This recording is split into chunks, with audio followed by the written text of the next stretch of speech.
all the history at Lytham, you already feel within yourself that it's an important week. You know, it's a major. You know, the scoreboards are up, the atmosphere is quite quiet, and everyone's doing their drills on the putting green or on the driving range, or you know, going through their yardage books. You know, trying to decide how they're going to play each hole.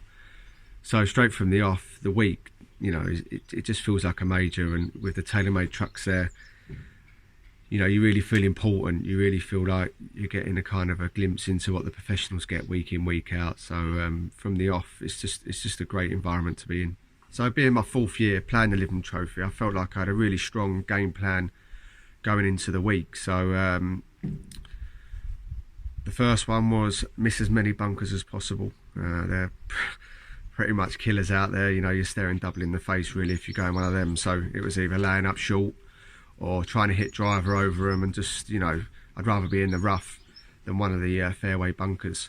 Secondly was make as many pars as possible. You know, it's not really a birdie golf course, so I always felt the more pars I made, I was always kind of making ground up on my opponents, and you know, and staying in the tournament.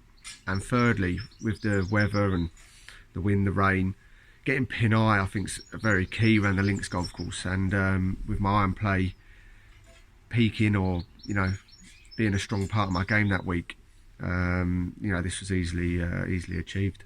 So round one, I kind of knew it was going to be a good day really, because I think it was the first time I've ever parred the first hole, so I knew I was in for a good one. So the 67, the first day, only 2 people was under par, and I was the lowest of the day as well, so I couldn't have asked for a better start really. First 2 rounds I had a great time really. I was partnered with Bob McIntyre. We always get on really well and still good friends to this day. So yeah, it was a really enjoyable first couple of days to Lytham Trophy for me. I remember on the second day of the Open Championship, actually, the weather was brutal. And I remember being in one of the fairways and saying to my brother, God, playing all them years at the Lytham Trophy's definitely prepared me for this day. So it's definitely got a part to play as well in me picking up the silver medal. The final day at the Lytham Trophy is 36 holes, and you're definitely in for a battle, because you can get all 4 seasons easily that day. So I knew I was in for a tough one. I was battling against a good friend of mine from the England squad, Bradley Moore.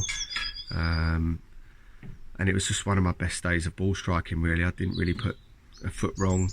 The game plan was executed excellently. Knowing Lytham and the course very well, you know, 15 and 17 were very, very tough finishing holes. So I knew I still had plenty of work to do with, you know, with the remaining closing holes. And today my dad still says my 2-iron on 17 was probably one of the best shots he's ever seen me play. So you know, I was very relieved to get through them 2 holes definitely, and had a little bit of breathing space going down the last, which is always nice. So I could, you know, could really soak it up and, you know, enjoy the last.